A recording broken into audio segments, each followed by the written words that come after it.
Subscribe to my channel. আজকের জুমার খুতবায় উপস্থিত অত্র এলাকার মুসল্লিবিন্দু, যাবতীয় প্রশংসা একমাত্র আল্লাহ সুবহানাহু ওয়া তাআলার, যিনি আজকে এই পবিত্র জুমার দিনে আমাদেরকে জুমার খুতবার শ্রবণ এবং জুমার সালাত আদায়ের উদ্দেশ্যে অত্র মসজিদে আসার সুযোগ দিয়েছেন। সেই মহান সত্তা আল্লাহ সুবহানাহু ওয়া তাআলার শুকরিয়া আদায় করি। তেনারই শেখানো ভাষায় আলহামদুলিল্লাহ। দরুদ ও সালামের অফুরন্ত ধারা বর্ষিত হোক বিশ্বনবী হজরত মুহাম্মদ সাল্লাল্লাহু আলাইহি ওয়াসাল্লামের উপর। আল্লাহুম্মা সাল্লি আলাইহি, আল্লাহুম্মা বারিক আলাইহি, আল্লাহুম্মা আমিন। মহান সত্তা আল্লাহ সুবহানাহু ওয়া তাআলার নিকট এ দোয়া, এ প্রার্থনা, আজকের জুমার খুতবায় আমরা যতজন উপস্থিত রয়েছি সকলেই যেন না ঘুমিয়ে মনোযোগ সহকারে জুমার খুতবার যে আলোচ্য বিষয় সেটি শ্রবণ করে সেই অনুযায়ী নিজের ব্যক্তিগত জীবনকে, পারিবারিক জীবনকে, সামাজিক জীবনকে এবং রাষ্ট্রীয় জীবনকে সাজাতে পারি, সেরকম নিয়াত, সেরকম ইচ্ছা তুমি আমাদের তৈরি করে দাও। সকলে বলুন আল্লাহুম্মা আমিন। সম্মানিত উপস্থিতি, আজকের জুমার খুতবায় আপনাদের নিকট যেই বিষয়টি নিয়ে আলোচনা করব, বিষয়টি হচ্ছে তাওহীদের ফজিলত। গত জুমাতে আমরা চুমরিগাছাতে আলোচনা করেছিলাম তাওহীদের গুরুত্ব। আজকে আলোচনা করব তাওহীদের ফজিলত। তাওহীদ শব্দের আবিধানিক অর্থ হচ্ছে কাউকে একত্ব প্রদান করা, কাউকে এক বলে স্বীকার করা, মেনে নেওয়া। তাওহীদ হলো আল্লাহ সুবহানাহু ওয়া তাআলার সত্তা, আল্লাহ সুবহানাহু ওয়া তাআলার গুণাবলী, কার্যাবলী এবং আল্লাহ সুবহানাহু ওয়া তাআলার ইবাদতে আল্লাহ সুবহানাহু ওয়া তাআলাকে এক, অদ্বিতীয় বলে ঘোষণা দেওয়া, মেনে নেওয়া, আল্লাহ সুবহানাহু ওয়া তাআলার সঙ্গে কাউকে শরীক না করা, এটা হচ্ছে তাওহীদ। আপনি যদি এই তাওহীদ নিয়ে আসেন, আপনি যদি লা ইলাহা ইল্লাল্লাহ ওয়া আন্না মুহাম্মাদুর রাসূলুল্লাহ, আল্লাহ ছাড়া সত্য কোনো ইলাহ নেই, মাবুদ নেই, এবং মুহাম্মদ সাল্লাল্লাহু আলাইহি ওয়াসাল্লাম আল্লাহর রসুল, যদি এই তাওহীদ, এই ঈমান যদি আপনি নিয়ে আসতে পারেন, তাহলে আপনার ফলাফল কি, আপনার ফজিলত কি, আপনার পুরস্কার কি, এটা মূলত আলোচ্য বিষয়। তাওহীদের ফজিলত নাম্বার 1, দুনিয়া এবং আখেরাতের সার্বিক কল্যাণ। যদি আপনি তাওহীদি জীবনযাপন করতে পারেন, তাওহীদকে যদি নিজের জীবনে গ্রহণ করতে পারেন, তাহলে দুনিয়াতে এবং আখেরাতে আপনি সার্বিকভাবে কল্যাণ অর্জন করবেন, সফলতা অর্জন করবেন। আল্লাহ রাসূল সাল্লাল্লাহু আলাইহি ওয়াসাল্লাম যখন মক্কাতে দাওয়াত দিতেন, দিনের দাওয়াত, আল্লাহ সুবহানাহু ওয়া তাআলার বার্তা মানুষের নিকট পৌঁছাতেন, তখন তিনি জুল মাজাজ নামক বাজারে গিয়ে বলতেন, মুসনাদে আহমদ হাদিস নম্বর 16534, যে ইয়া আইয়ুহান নাস, হে মানুষ জাতি, হে মানুষ সম্প্রদায়, কুলু লা ইলাহা ইল্লাল্লাহ, তোমরা বলো আল্লাহ ছাড়া কোনো সত্য মাবুদ নেই, তুফলিহুন, তাহলে তোমরা সফলতা অর্জন করবে, তোমরা নাজাত পাবে, মুক্তি পাবে, তোমরা কল্যাণ পাবে। যদি আপনি তাওহীদি জীবনযাপন করতে পারেন, তাওহীদ নিজের জীবনে ধারণ করতে পারেন, তাহলে আপনার ফলাফল হচ্ছে দুনিয়া এবং আখেরাতে আপনি সার্বিক কল্যাণ পাবেন, সফলতা লাভ করবেন। তাওহীদ ব্যতীত আপনি কখনো দুনিয়া এবং আখেরাতে সফলতা অর্জন করতে পারবেন না। আল্লাহ সুবহানাহু ওয়া তাআলা বলেন সূরা আল ইমরান, সূরা নম্বর 3, আয়াত নম্বর 185, আল্লাহ সুবহানাহু ওয়া তাআলা বলছেন যে কুল্লু নাফসিন যায়কাতুল মাউত ইন্নামা তুওয়াফাউনা উজুরাহুম ইয়াওমাল কিয়ামা ফামান জুহজিহা আনিন নার ওয়া উদখিলাল জান্নাহ ফাকাদ ফাজা। প্রত্যেক নাফসই মৃত্যুর স্বাদ গ্রহণ করবে এবং কিয়ামতের মাঠে তোমাদেরকে পরিপূর্ণ রূপে বিনিময় দেওয়া হবে। তোমরা যে কর্ম করেছো তার পুরস্কার কিয়ামতের মাঠে তোমাদেরকে দেওয়া হবে। যেই ব্যক্তিকে জাহান্নামের আগুন থেকে মুক্তি দেওয়া হলো এবং জান্নাতে প্রবেশ করানো হলো, ফাকাদ ফাজা, এই ব্যক্তি হচ্ছে সফলকাম, এই ব্যক্তি হচ্ছে কল্যাণ নিহিত এই ব্যক্তির মধ্যে রয়েছে। অতএব আপনি যদি তাওহীদি জীবন যাপন করতে পারেন, এর প্রথম ফজিলত হচ্ছে দুনিয়া এবং আখেরাতে আপনি সার্বিক কল্যাণ অর্জন করবেন। নাম্বার 2, আপনি পরিপূর্ণ নিরাপত্তা পাবেন।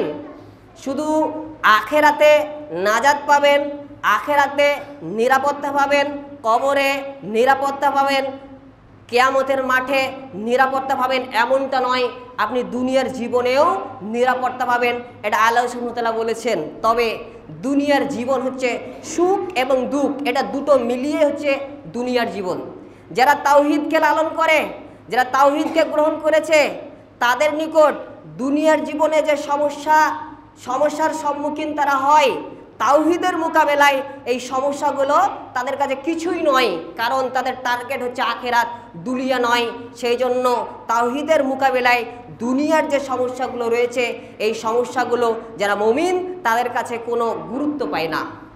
আপনি যদি তাওহীদি জীবনযাপন করতে পারেন, তাহলে সার্বিকভাবে আপনি পরিপূর্ণভাবে নিরাপত্তা পাবেন।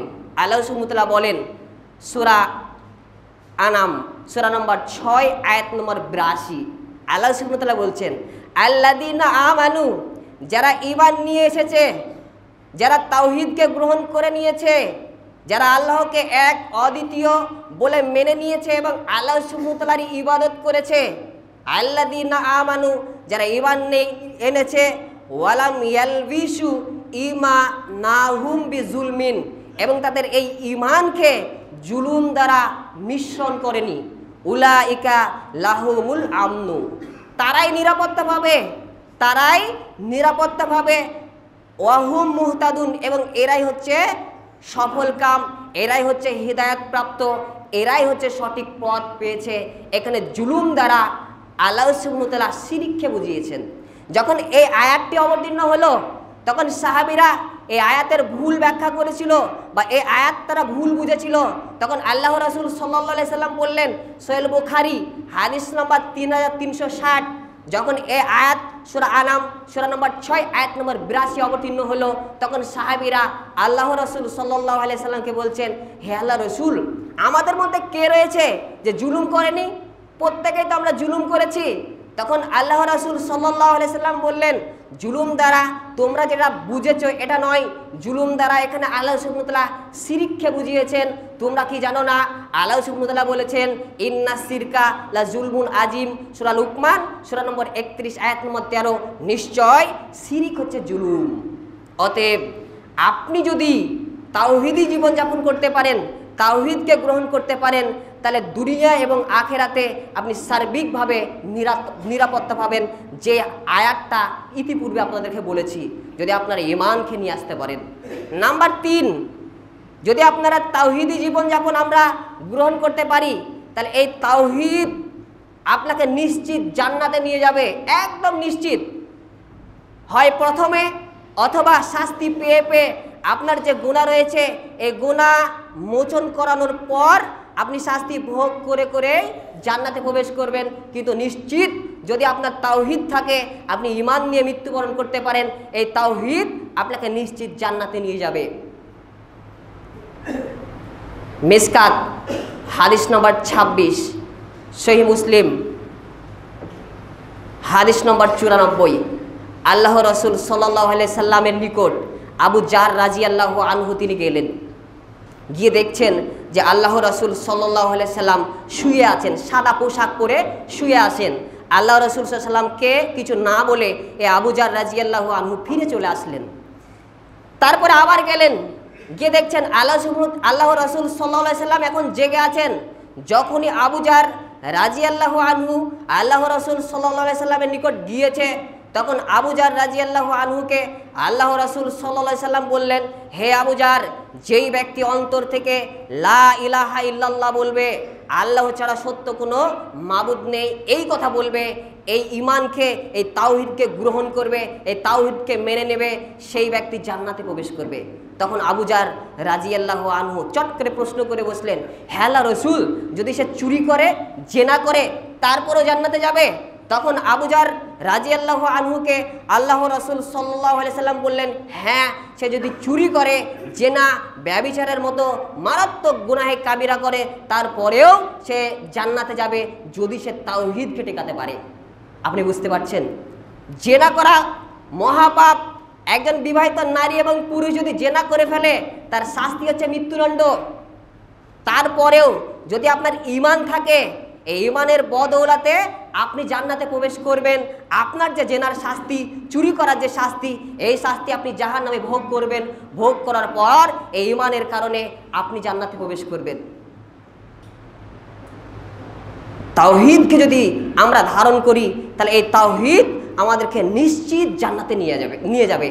আবু দাউদ হাদিস নাম্বার 3116, আল্লাহর রাসূল সাল্লাল্লাহু আলাইহি সাল্লাম বলেছেন, মান কানা আখিরু কালামিহি লা ইলাহা ইল্লাল্লাহ দাখালাল জান্নাহ। যেই ব্যক্তির সর্বশেষ বাক্য হবে, লা ইলাহা ইল্লাল্লাহ, মৃত্যুর পূর্বে মুমূর্ষ ব্যক্তি যদি অন্তর থেকে লা ইলাহা ইল্লাল্লাহ এ কথা বলে যেতে পারে, তাহলে নিশ্চিত দাখালাল জান্নাহ, এই ব্যক্তি জান্নাতে প্রবেশ করবে। আপনি যদি তাওহীদি জীবন যাপন করতে পারেন, এই তাওহীদি জীবন যাপনের 3 নম্বর ফজিলত বলেছি, এই তাওহীদ আপনাকে নিশ্চিত জান্নাতে নিয়ে যাবে। আল্লাহ সুবহানাহু ওয়া তাআলা বলেন সূরা ফুসসিলাত সূরা নম্বর 41 আয়াত নম্বর 30, অসংখ্য দলিল আছে। ইন্নাল্লাযীনা ক্বালু রাব্বুনাল্লাহ সুম্মা ইসতাকামু তাতানাজ্জালু আলাইহিমুল মালাইকাতু আল্লা তাখাফু ওয়ালা তাহজানু ওয়া আবশিরু বিল জান্নাতিল্লাতী কুনতুম তুআদুন। আল্লাহ সুবহানাহু ওয়া তাআলা বলছেন, নিশ্চয় যারা বলেছে আল্লাহ সুবহানাহু ওয়া তাআলাই আমাদের রব, রব্বুনাল্লাহ, রব এ কথা বলেছে এবং এই কথার উপর দৃঢ় রয়েছে, অর্থাৎ এই তাওহীদকে তারা বর্জন করেনি, নিজের ঈমানকে হারিয়ে ফেলায়নি, তাওহীদের উপর অটল থেকেছে। এদের নিকট ফেরেশতারা অবতীর্ণ হয়, ফেরেশতারা অবতীর্ণ হয়ে তাদেরকে বলে, তোমরা ভয় করো না, তোমরা চিন্তিত হয়ে না, তোমরা তাওহীদকে গ্রহণ করেছো, তোমরা ঈমানকে নিয়ে এসেছো, তোমরা জান্নাতের সুসংবাদ গ্রহণ করো। যেই জান্নাতের সুসংবাদ আল্লাহ সুবহানাহু ওয়া তাআলা দিয়েছেন, আপনি যদি তাওহীদকে গ্রহণ করেন এবং তাওহীদি অবস্থায়, ঈমানি অবস্থায় মৃত্যুবরণ করতে পারেন, তাহলে এই তাওহীদ আপনাকে নিশ্চিত জান্নাতে নিয়ে যাবে। এখানে একটু কথা, চাচা, আপনি যে সালাত আদায় করেন না, আর সালাত যদি আপনি না আদায় করেন, আপনার তাওহীদ টিকবে না, কোনো মতে আপনি টিকাতে পারবেন না। একজন বেনামাজি, একজন সালাত না আদায়কারী ব্যক্তি, এই ব্যক্তি তাওহীদকে টেকাতে পারেনি। অসংখ্য দলিল রয়েছে। তিরমিজি হাদিস নম্বর 2620, আল্লাহর রাসূল সাল্লাল্লাহু আলাইহি সাল্লাম বলেছেন, বাইনাল আবদি ও বাইনাল কুফরি তারকুস সালাত। আল্লাহর বান্দা এবং কাফেরের মধ্যে পার্থক্য হচ্ছে সালাত। যেই ব্যক্তি সালাতকে বর্জন করলো, সেই ব্যক্তি কুফরি করলো, কাফের হয়ে গেল। আপনি সালাত আদায় করেন না মানে আপনার তাওহীদ টিকেনি, আপনাকে জাহান্নাম নিশ্চিত। এই সালাত আদায় না করা আপনাকে জাহান্নামে নিয়ে যাবে। আপনি বুঝতে পারছেন? অথচ আপনি ভেবে নিয়েছেন আমি সালাত আদায় না করলে কি হবে, আমার ঈমান ঠিক আছে। না, আপনার সালাত নেই, আপনার ঈমান নেই। অসংখ্য দলিল আছে। আল্লাহ রাসূল সাল্লাল্লাহু আলাইহি সাল্লামের সাহাবীরা, তিরমিজি হাদিস নম্বর 2622, আল্লাহ রাসূল সাল্লাল্লাহু আলাইহি সাল্লামের সাহাবীদের ঐক্যমত ছিল, ইজমা ছিল যে সালাত ব্যতীত অন্য কোনো ইবাদত ছেড়ে দেওয়াকে তারা কাফের মনে করতো না। যেই ব্যক্তি সালাতকে ছেড়ে দিত, এই ব্যক্তিকে কাফের মনে করতো। অতএব আপনি সালাত আদায় করছেন না মানে আপনি তাওহীদ থেকে বেরিয়ে গেছেন। আর এই তাওহীদ যদি আপনি গ্রহণ করতে না পারেন, আপনি জান্নাতে যেতে পারবেন না। তাওহীদ হচ্ছে এমন একটি বিষয়, যেই জিনিসটা আপনাকে নিশ্চিত জান্নাতে নিয়ে যাবে। নাম্বার 4, তাওহীদ হচ্ছে গুনাহ মাফের কারণ। আপনি যদি তাওহীদি জীবন যাপন করতে পারেন, তাওহীদকে নিয়ে আসতে পারেন, এই তাওহীদ শিরিক ব্যতীত সমস্ত গুনাহ আপনাকে মাফ করে দেবে। কিন্তু শিরকের গুনাহ আল্লাহ সুবহানাহু ওয়া তাআলা মাফ করবেন না।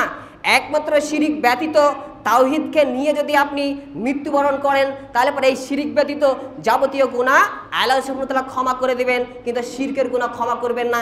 এটা আল্লাহ সুবহানাহু ওয়া তাআলা আগেই বলে দিয়েছেন। সূরা নিসা সূরা নম্বর 4 আয়াত নম্বর 48 এবং 116, আল্লাহ সুবহানাহু ওয়া তাআলা বলেছেন যে আল্লাহর সঙ্গে শিরিক ছাড়া আল্লাহ সুবহানাহু ওয়া তাআলা যে কোনো গুনাহ ক্ষমা করে দেবেন, কিন্তু শিরকের গুনাহ ক্ষমা করবেন না। শিরকের গুনাহ মাফ করবেন না। আপনি যদি তাওহীদকে গ্রহণ করতে পারেন এবং তাওহীদি অবস্থায় মৃত্যুবরণ করতে পারেন, তাহলে এই তাওহীদ আপনার গুনাহ মাফ করে দেবে। আপনি যত বড়ই পাপী হন না কেন, আপনি যত বড়ই গুনাহগার ব্যক্তি হন না কেন, এই তাওহীদ আপনার পাপকে মোচন করে দেবে, শেষ করে দেবে। আল্লাহ রাসূল সাল্লাল্লাহু আলাইহি সাল্লাম বলেছেন, তিরমিজি হাদিস নাম্বার 3540, এটা হচ্ছে হাদিসে কুদসি। আল্লাহ সুবহানাহু ওয়া তাআলা বলেন যে, হে আদম সন্তান, তোমরা যতদিন পর্যন্ত আমাকে ডাকবে এবং আমার নিকট ক্ষমা চাইবে এবং ক্ষমার আশা রাখবে, তোমার অবস্থা যাই হোক না কেন, তুমি যত বড়ই পাপী হোক না কেন, হও না কেন, তোমার সমস্ত পাপ আমি ক্ষমা করে দিব। ক্ষমার ব্যাপারে আমি কারো পরোয়া করি না। হে আদম সন্তান, তুমি যদি গুনাহ করতে করতে তোমার গুনাহ আসমান পর্যন্ত পৌঁছে যায়, আকাশ পর্যন্ত পৌঁছে যায়, আর আমার নিকট ক্ষমা চাও, আমি তোমাকে ক্ষমা করে দেব। হে আদম সন্তান, তুমি যদি পৃথিবী পরিমাণ গুনাহ নিয়ে আমার নিকট হাজির হও, অর্থাৎ মৃত্যুবরণ করো, অনেক গুনাহ করেছো, অনেক পাপ করেছো, এমন কোনো পাপ তুমি ছাড়োনি, কিন্তু তোমার তাওহীদ আছে, তুমি আল্লাহর সঙ্গে কাউকে শরীক করে মরনি, শরীকবিহীন অবস্থায় তাওহীদি অবস্থায় মৃত্যুবরণ করেছো, তাহলে আমি সেই পৃথিবী সমপরিমাণ ক্ষমা নিয়ে তোমার নিকট হাজির হব, কিন্তু এই শিরকের গুনাহ আমি মাফ করব না। অতএব এই হাদিস থেকে প্রমাণ পাওয়া যায়, আপনি যদি শিরিক না করে ঈমান নিয়ে তাওহীদ নিয়ে যদি মৃত্যুবরণ করতে পারেন, তাহলে এই তাওহীদ আপনার গুনাহকে মাফ করে দেবে, আপনার অপরাধকে মাফ করে দেবে। সহিহ মুসলিম হাদিস নম্বর 121, আমর ইবনুল আবুল আস রাদিয়াল্লাহু আনহু তিনি বলছেন যে, আমি আল্লাহ রাসূল সাল্লাল্লাহু আলাইহি সাল্লামের নিকট গিয়ে বললাম, হে আল্লাহর রাসূল, আপনি আপনার হাতকে প্রশস্ত করুন, আমার দিকে বাড়িয়ে দিন। আমি হাতকে বাড়িয়ে দিয়েছি, আপনি আমার দিকে আপনার হাতকে বাড়িয়ে দিন। আমি ইসলাম গ্রহণ করব, আপনার নিকট ইসলামের বায়াত গ্রহণ করব। তখন আমর ইবনুল আস রাদিয়াল্লাহু আনহু তিনি বলছেন, আল্লাহ রাসূল সাল্লাল্লাহু আলাইহি সাল্লাম আমার দিকে হাত বাড়িয়ে দিয়েছে, আর আমি যখনই আল্লাহ রাসূল হাত বাড়িয়ে দিয়েছে, তখন আমি আমার হাতকে টেনে নিয়েছি। তখন অবাক হয়ে আল্লাহ রাসূল সাল্লাল্লাহু আলাইহি সাল্লাম বলছেন, হে আমর, তুমি কেন হাতকে টেনে নিয়েছো? তখন আমর ইবনুল আস রাদিয়াল্লাহু আনহু তিনি বলছেন, হে আল্লাহর রাসূল, আমি ইসলাম গ্রহণ করব ঠিক আছে, কিন্তু একটি শর্ত আছে। যদি আমি ইসলাম গ্রহণ করি, তাহলে কি আমি যে সমস্ত অপরাধ করেছি, যে সমস্ত পাপকে আমি করে ফেলেছি, এই পাপকে আমার মোচন করে দেবে। তখন আল্লাহ রাসূল সাল্লাল্লাহু আলাইহি সাল্লাম আমর ইবনুল আস রাদিয়াল্লাহু আনহুকে বলছেন, হে আমর, তুমি কি জানো না, ইসলাম গ্রহণ, তাওহীদকে তুমি যদি গ্রহণ করতে পারো, তাওহীদকে যদি নিজের জীবনে ধারণ করতে পারো, তাহলে এই ইসলাম গ্রহণ তোমার পূর্বে যাবতীয় গুনাহকে মাফ করে দেয়, এটা তুমি জানো। আপনি বুঝতে পারছেন, যদি আপনি তাওহীদি জীবনযাপন করতে পারেন, তাওহীদকে গ্রহণ করতে পারেন এবং তাওহীদি অবস্থায় মৃত্যুবরণ করতে পারেন, তাহলে আপনি যত বড়ই পাপী হোক না কেন, এই তাওহীদ আপনার পাপ ক্ষমা করে দেবে। কিন্তু আপনি কি তাওহীদকে টিকাতে পেরেছেন? একটু ভাববেন। নাম্বার 5, যদি আমরা তাওহীদকে নিয়ে আসতে পারি, তাওহীদি যদি জীবনযাপন করতে পারি, 5 নম্বর ফজিলত হচ্ছে আপনি স্থায়ীভাবে জাহান্নামী হবেন না। তাওহীদ ব্যতীত যারা শিরিক করেছে, যারা কুফরি অবস্থায় মারা গিয়েছে, তারা সবাই স্থায়ী জাহান্নাম, তারা সবাই স্থায়ীভাবে জাহান্নামে থাকবে। আল্লাহ সুবহানাহু ওয়া তাআলা তাদের জন্য জান্নাতকে হারাম করেছেন। যারা তাওহীদকে গ্রহণ করতে পারেনি, যারা ঈমান নিয়ে আসেনি, তাদের জন্য আল্লাহ সুবহানাহু ওয়া তাআলা জান্নাতকে হারাম করেছেন। সূরা মাইদা সূরা নম্বর 5 আয়াত নম্বর 72, এখানে আল্লাহ সুবহানাহু ওয়া তাআলা বলেছেন, যারা কুফরি করেছে, যারা ঈমান নিয়ে আসেনি, তাদের জন্য জান্নাত হারাম। কিন্তু যদি আপনি তাওহীদকে নিয়ে আসতে পারেন, তাহলে এই তাওহীদ আপনাকে চিরস্থায়ীভাবে জাহান্নামে রাখবে না। একদিন না একদিন, ওই যে আপনি বলেছেন, আপনার ওই তাওহীদের কারণে আপনি জাহান্নাম থেকে একদিন না একদিন বেরোবেন, যদি আপনার তাওহীদ থাকে। অসংখ্য দলিল আছে, 2-1টা দলিল দিই। সহিহ মুসলিম হাদিস নম্বর 186, আল্লাহ রাসূল সাল্লাল্লাহু আলাইহি সাল্লাম তিনি বলছেন যে, সর্বশেষ জাহান্নাম থেকে বের হওয়া ব্যক্তি এবং সর্বশেষ জান্নাতে প্রবেশ করবে, এই ব্যক্তি সম্পর্কে আমি জানি। এই ব্যক্তি সর্বশেষ যে জাহান্নাম থেকে বের হবে এবং সর্বশেষ যে জান্নাতে প্রবেশ করবে, এই ব্যক্তি একদম হামাগুড়ি দিয়ে কোনো রকম জাহান্নাম থেকে বের হয়ে আসবে। বের হয়ে এসে যখন আসবে, তখন আল্লাহ সুবহানাহু ওয়া তাআলা তাকে বলবে, হে বান্দা, তুমি জান্নাতে প্রবেশ করো, যাও তুমি জান্নাতে প্রবেশ করো। তখন সেই ব্যক্তি যাবে, গিয়ে ভাববে, ধারণা করবে যে জান্নাত তো পূর্ণ হয়ে গেছে, জান্নাত তো ফাঁকা নেই, তাহলে আমি কিভাবে জান্নাতে প্রবেশ করবো এটা সে ধারণা করবে, এটা সে চিন্তা করবে। তখন সে আল্লাহ সুবহানাহু ওয়া তাআলার নিকট ফিরে এসে বলবে, হে আমার প্রতিপালক, জান্নাত তো পরিপূর্ণ হয়ে গেছে, আমি জান্নাতে কিভাবে প্রবেশ করব? তখন আল্লাহ সুবহানাহু ওয়া তাআলা বলবেন, তুমি যাও, তুমি জান্নাতে প্রবেশ করো। সে একই কথা ধারণা করবে যে জান্নাত তো পরিপূর্ণ হয়ে গেছে, আমি জান্নাতে কিভাবে প্রবেশ করব? তখন আবার সে আল্লাহ সুবহানাহু ওয়া তাআলার নিকট এসে বলবে, হ্যাঁ আমার প্রতিপালক, জান্নাত তো পরিপূর্ণ হয়ে গেছে, আমি জান্নাতে কিভাবে প্রবেশ করব? তখন আল্লাহ সুবহানাহু ওয়া তাআলা আবার তাকে বলবে, তুমি যাও, জান্নাতে তুমি প্রবেশ করো, তোমাকে পৃথিবীর সমপরিমাণ জান্নাত দেওয়া হলো এবং অনুরূপ 10 গুণ তোমাকে জান্নাত দেওয়া হলো। আপনি বুঝতে পারছেন যে সর্বশেষ জান্নাতে প্রবেশ করবে তার সর্বনিম্ন জান্নাতের পুরস্কার কি হচ্ছে? পৃথিবীর সমপরিমাণ জান্নাত এবং এর সঙ্গে আরও 10 গুণ জান্নাত তাকে দেওয়া হবে। তখন সেই ব্যক্তি বলবে, হে আল্লাহ, আপনি কি আমার সঙ্গে ঠাট্টা করছেন?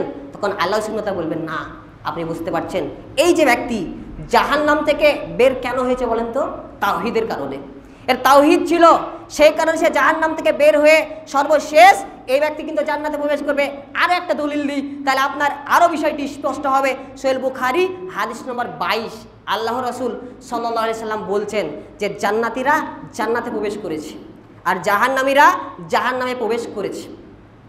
তখন আল্লাহ সুবহানাহু ওয়া তাআলা ফেরেশতাদেরকে বলবেন, হ্যাঁ আমার ফেরেশতারা, তোমরা শুনো, যার অন্তরে সরিষার দানা পরিমাণ ঈমান আছে, যার অন্তরে সরিষা দানা পরিমাণ তাওহীদ আছে, যার অন্তরে সরিষা দানা পরিমাণ ঈমান রয়েছে, এই ব্যক্তিকে প্রবেশ করো, এই ব্যক্তিকে জাহান্নাম থেকে বের করো।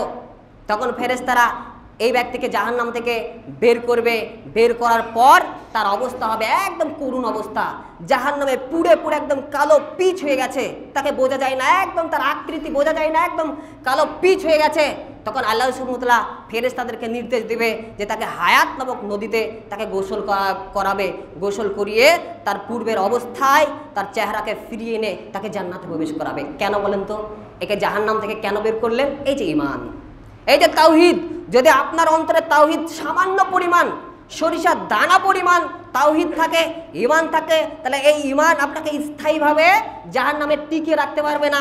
আপনার পাপের কারণে আপনি পাপের শাস্তি ভোগ করে একদিন না একদিন জান্নাতে প্রবেশ করবেনই। তবে আপনি কি তাওহীদকে টিকাতে পেরেছেন? এটা হচ্ছে ভাবার বিষয়। নাম্বার 6, অর্থাৎ সর্বশেষ একটি পয়েন্ট, যে আপনি যদি তাওহীদি জীবনযাপন করতে পারেন তার ফজিলত কি? 6 নম্বর হচ্ছে তাওহীদ হচ্ছে আল্লাহ সুবহানাহু ওয়া তাআলার সন্তুষ্টি অর্জনের সর্বোত্তম মাধ্যম। যদি আপনি তাওহীদকে গ্রহণ করতে পারেন তাহলে আল্লাহ সুবহানাহু ওয়া তাআলা আপনার প্রতি সন্তুষ্ট হবে। আর আল্লাহ সুবহানাহু ওয়া তাআলা যদি আপনার প্রতি সন্তুষ্ট হন, এই আল্লাহ সুবহানাহু ওয়া তাআলার সন্তুষ্টির মাধ্যমেই আপনি মুহাম্মদ সাল্লাল্লাহু আলাইহি সাল্লামের সুপারিশ পাবেন।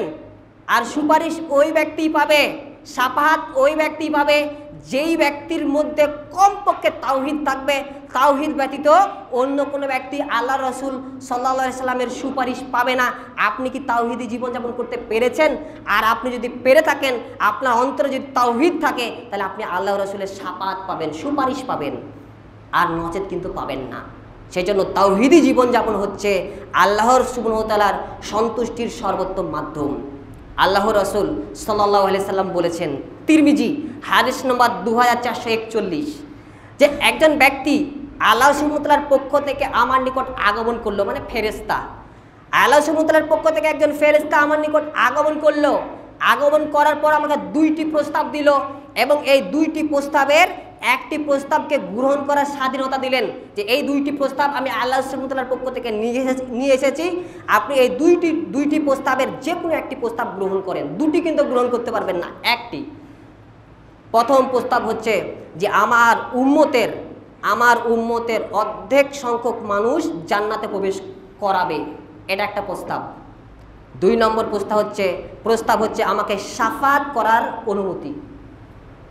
তখন আমি শাফাআত করার অনুমতি গ্রহণ করলাম।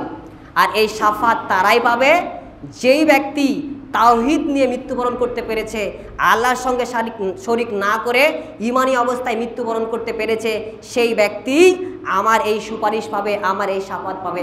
আপনি বুঝতে পারছেন, যদি আপনি তাওহীদি জীবনযাপন করতে পারেন, আপনার অন্তরের মধ্যে তাওহীদ থাকে, তাহলে আপনি আল্লাহ রাসূল সাল্লাল্লাহু আলাইহি সাল্লামের শাফাআত পাবেন, সুপারিশ পাবেন।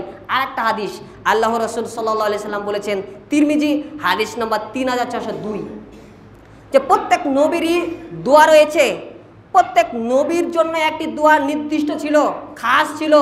আর এই দোয়া যে নবী করেছে প্রত্যেক নবীরই এই দোয়া কবুল হয়েছে। প্রত্যেক নবীর জন্য এই দোয়া ধার্য ছিল আর প্রত্যেক নবী এই দোয়া করেছে। আর আমি আমার উম্মতের জন্য এটা সংরক্ষণ করে রেখেছি। আমি এই দোয়াটা করিনি, কখন? কিয়ামতের মাঠে করব। আমি আমার উম্মতের জন্য শাফাআতের জন্য সেই দোয়াটা রেখে দিয়েছি। কিয়ামতের মাঠে আমি আমার উম্মতের জন্য শাফাআত করব। আর এই শাফাআত তারাই পাবে যারা কমপক্ষে তাওহীদ নিয়ে মৃত্যুবরণ করেছে, আল্লাহর সঙ্গে শরীক না করে ঈমানী অবস্থায় মৃত্যুবরণ করেছে। এই ব্যক্তি এই শাফাআত পাবে। আপনি বুঝতে পারছেন, যদি আপনার মধ্যে তাওহীদ থাকে, আপনার মধ্যে যদি ঈমান থাকে, এই ঈমান এই তাওহীদ আপনাকে আল্লাহ সুবহানাহু ওয়া তাআলার সন্তুষ্টি অর্জন করাবে এবং জান্নাতে প্রবেশ করাবে। মহান সত্তা আল্লাহ সুবহানাহু ওয়া তাআলার নিকট এ দোয়া, এ প্রার্থনা, হে আল্লাহ, আমরা যাতে তাওহীদি জীবনযাপন গ্রহণ করতে পারি সেই তৌফিক তুমি দান করো। সকলে বলুন আল্লাহুম্মা আমিন।